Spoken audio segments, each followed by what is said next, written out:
Bismillahirrahmanirrahim. Assalamualaikum warahmatullahi wabarakatuh. Perkenalkan, nama saya Prasetyo Adi Nugroho, NIM 20212212157, Prodi Hukum Keluarga Islam semester 5, kelas E. Di sini saya akan membacakan surat An-Nisa ayat ke-43. A'udzu billahi minasy syaithanir rajim. Bismillahirrahmanirrahim. Ya ayyuhalladzina amanu la taqrabus salata wa antum sukara حتى تعلموا ما تقولون ولا جنبا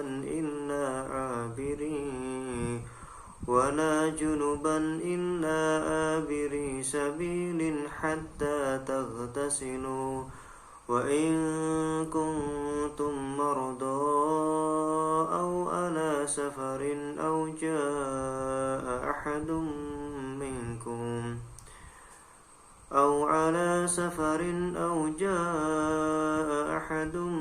منكم من الغائط أو لامستم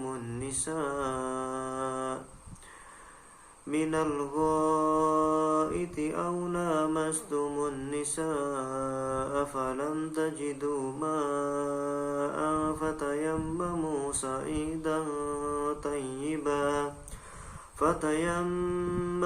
صعيدا طيبا فامسحوا بوجوهكم وأيديكم إن الله كان عفوا غفورا.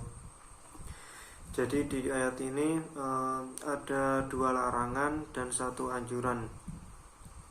Larangan yang pertama yaitu larangan bagi orang yang mabuk, dilarang untuk melaksanakan sholat. Kemudian larangan yang kedua yaitu larangan bagi orang yang dalam keadaan junub untuk tidak mendekati masjid. Kemudian anjuran, di sini ada sebuah anjuran, yaitu dianjurkannya kita melaksanakan tayamum bagi orang-orang ketika kesulitan mendapatkan air atau dalam perjalanan. Terus juga ketika seseorang sedang sakit, kemudian jika dia melaksanakan wudhu maka akan membuat penyakitnya itu semakin parah atau menghambat penyembuhan tersebut. Jadi di sini dianjurkan untuk melaksanakan sebuah tayamum. Jadi renungan yang saya ambil di sini adalah saya lebih menempatkan ke tentang mabuk tadi ya. Jadi di sini itu bagi orang yang mabuk itu dilarang untuk mendekati masjid. Maksud saya untuk melaksanakan sholat.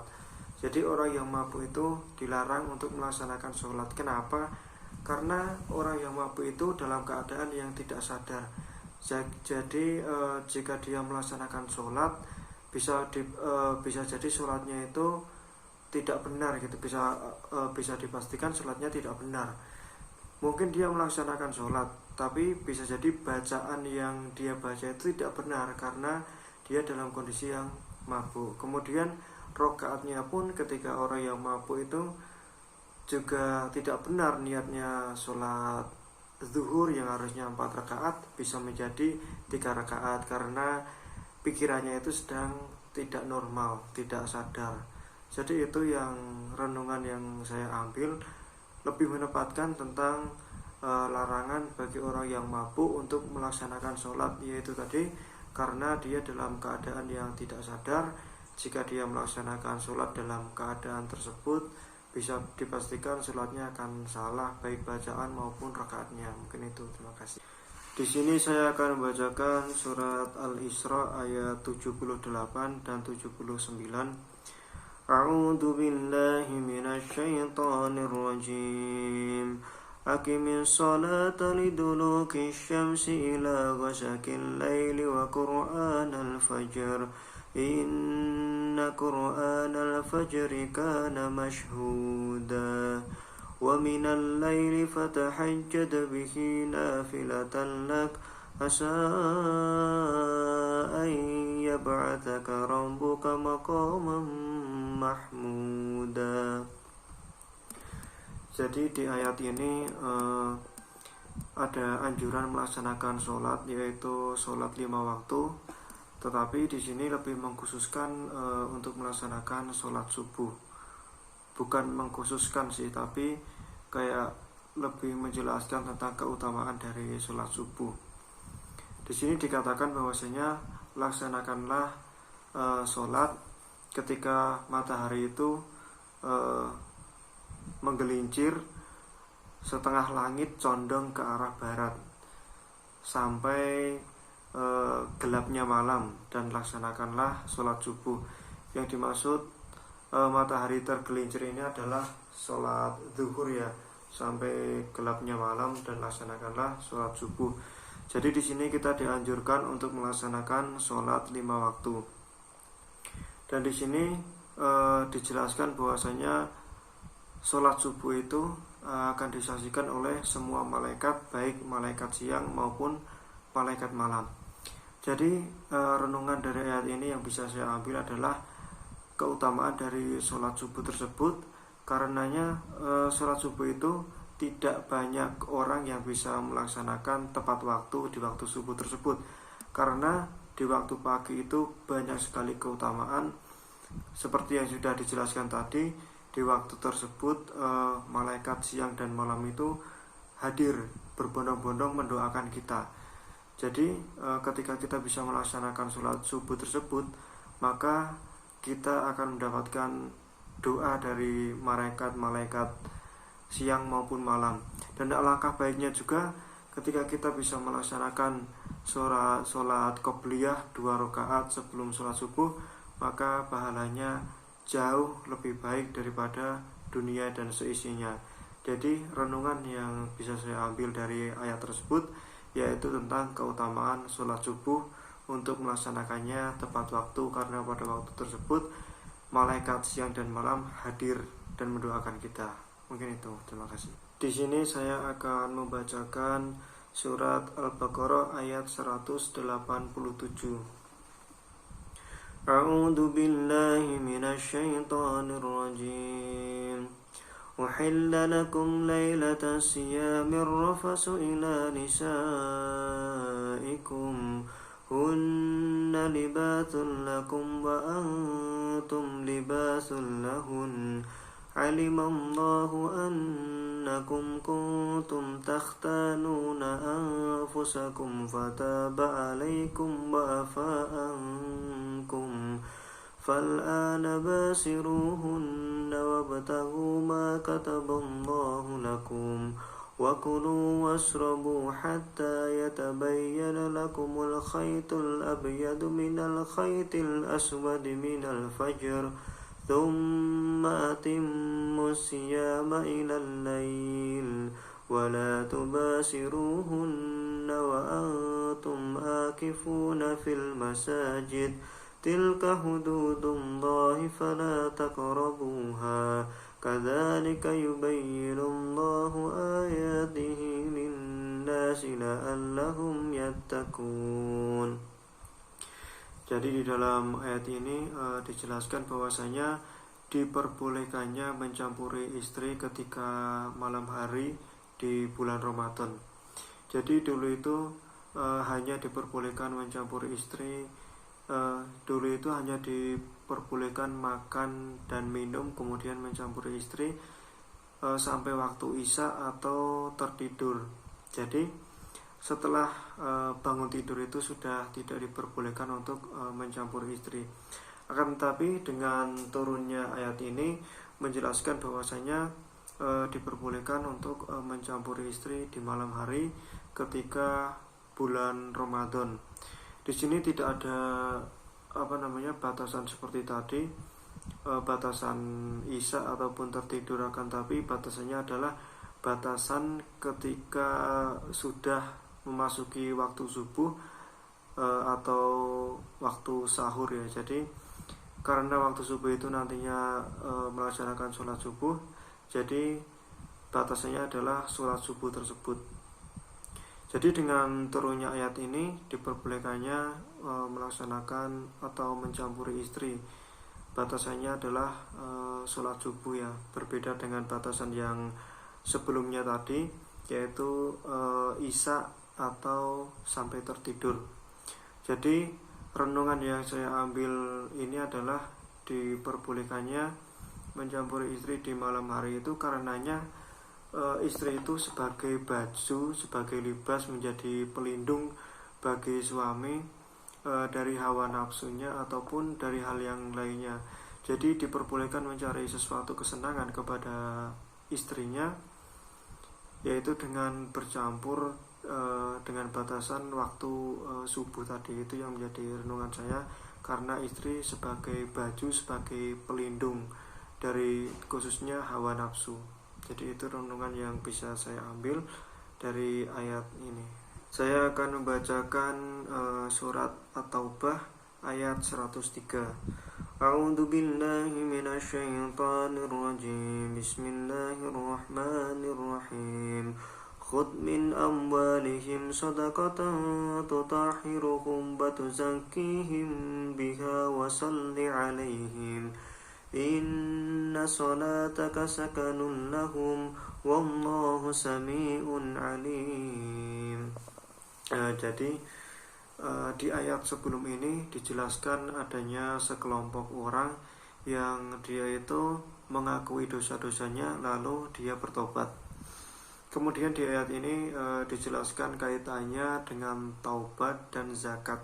Jadi orang-orang yang bertobat tadi itu adalah orang-orang yang mempunyai dosa, yaitu adalah dosa dia itu terlalu mencintai harta atau mencintai dunia, sehingga ketika dia terlalu mengejar dunia, mencintai dunia, dia melupakan cintanya kepada Allah. Kemudian maka Allah memerintahkan kita atau memerintahkan untuk orang-orang yang seperti itu, yang terlalu mengejar dunia, untuk bertaubat, kemudian mengambil sebagian hartanya, kemudian untuk dizakatkan, karena dengan zakat tersebut akan membersihkan jiwa kita, membersihkan jiwa orang yang terlalu serakah dengan dunia, yang terlalu mengejar dunia, yang kemudian akan menghilangkan sikap kikir dan lain sebagainya. Jadi renungan yang bisa saya ambil dari ayat ini yaitu adalah kita sebagai umat muslim jangan terlalu mengejar dunia. Kita boleh mengejar dunia, tapi akhiratnya kita tidak boleh dilupakan. Karena yang dimaksud di sini adalah orang yang terlalu mengejar dunia sehingga dia melupakan cintanya kepada Allah. Dia terlalu mencintai dunia sehingga dia lupa dengan cintanya kepada Allah. Kemudian ketika kita sudah misal dalam posisi yang seperti ini, terlalu mencintai dunia, terlalu mengejar dunia, alangkah baiknya segera bertobat dan kita ambil sebagian harta kita untuk kita zakatkan. Mungkin itu renungan yang bisa saya ambil dari ayat ini ya. Di sini saya akan membacakan surat An-Nur ayat 30. A'udzu billahi minasyaitonir rajim. Qul lil mu'minina yaghuddu min absarihim wa yahfadhu furujahum dzalika azka lahum. Innallaha khabirum bima yasna'un. Jadi di ayat ini adanya larangan bagi laki-laki untuk melihat sesuatu yang tidak boleh dilihat atau aurat. Atau bisa dikatakan juga di sini adalah sebuah perintah bagi seorang laki-laki untuk menjaga pandangannya dan juga menjaga kemaluannya. Jadi renungan yang bisa saya ambil dari ayat ini adalah bagaimana cara kita sebagai laki-laki ya untuk menjaga pandangan dan menjaga kemaluan. Karena banyak sekali orang yang tidak bisa menjaga matanya, kemudian dia melihat sesuatu yang tidak boleh dilihat, seperti halnya melihat aurat wanita, yang kemudian dia dengan melihat aurat tersebut memancing sebuah hawa nafsu yang kemudian bisa terjerumus ketika tidak bisa mengendalikan hawa nafsu tersebut, yang pada akhirnya kita tidak bisa menjaga kemaluan. Jadi di sini yang perlu ditekankan adalah bagaimana cara kita menjaga pandangan agar tidak terjadi sesuatu hal yang tidak diinginkan, dan khususnya kita juga harus bisa menjaga kemaluan kita dengan cara kita harus menjaga pandangan kita terlebih dahulu. Mungkin itu renungan yang bisa saya ambil dari ayat ini. Di sini saya akan membacakan surat Al-Ahzab ayat 59. A'udzu billahi minasyaitonir rajim. Ya ayyuhan nabiyyu qul li azwajika wa banatika wa nisa'il mu'minin yudnina 'alaihinna min jalabibihin dzalika adna ay yu'rafna fala yu'dain wa kana Allahu ghafurur rahima. Jadi di dalam ayat ini adanya sebuah perintah atau anjuran untuk kaum mukmin, khususnya bagi yang perempuan, untuk memakai hijab atau menutupi auratnya. Di sini kriteria hijab yang bagus atau yang sesuai dengan syariat itu adalah, yang pertama, hijab itu tidak boleh transparan. Kemudian hijab itu bisa menutupi bagian kepala, kemudian leher, dan bagian dada. Jadi di ayat ini adalah menjelaskan bagaimana wanita itu harus menutupi tubuhnya dengan hijab, atau ayat ini memerintahkan para wanita untuk menutupi dirinya dengan hijab. Jadi renungan yang bisa saya ambil ini adalah betapa pentingnya berbusana, betapa pentingnya berpakaian bagi wanita, khususnya dalam memakai hijab. Bisa dilihat fenomena sekarang ini, banyak sekali orang yang memakai hijab akan tetapi hanya ala kadarnya. Ada yang memakai hijab lehernya masih kelihatan, terus ada juga yang dengan sengaja hijabnya ditaruh di bagian samping yang kemudian membuat dada orang tersebut menjadi kelihatan. Kemudian ada juga yang memakai hijab akan tapi dengan kainnya sangat tipis sehingga rambutnya itu masih kelihatan. Jadi renungan yang saya ambil ini adalah bagaimana cara kita berhijab, khususnya untuk wanita, dengan hijab yang benar-benar syar'i gitu, bukan hijab yang masih kelihatan lehernya ataupun melihatkan bentuk tubuhnya, bentuk dadanya. Itu hijab yang tidak syar'i. Jadi harus berhati-hati dalam berhijab, yaitu menggunakan kain yang tidak transparan, kemudian kain tersebut berukuran besar yang bisa menutupi bagian kepala, leher, kemudian bagian dada. Dan juga hijab itu yang standarnya bisa melebihi bahu ini, jadi ketika buat gerak-gerak masih bisa menutupi bagian dada yang samping. Jadi itu renungan yang bisa saya ambil, betapa pentingnya dalam berhijab, karena hijab tersebut juga bisa menjaga kehormatan dari wanita tersebut dari gangguan orang-orang yang ingin menggodanya. Mungkin itu yang bisa saya sampaikan dari pemaparan 6 ayat tadi yang saya bacakan. Jika banyak kurangnya saya mohon maaf, dan jika ada kelebihannya pasti datangnya dari Allah. Sekian dan terima kasih. Wassalamualaikum warahmatullahi wabarakatuh.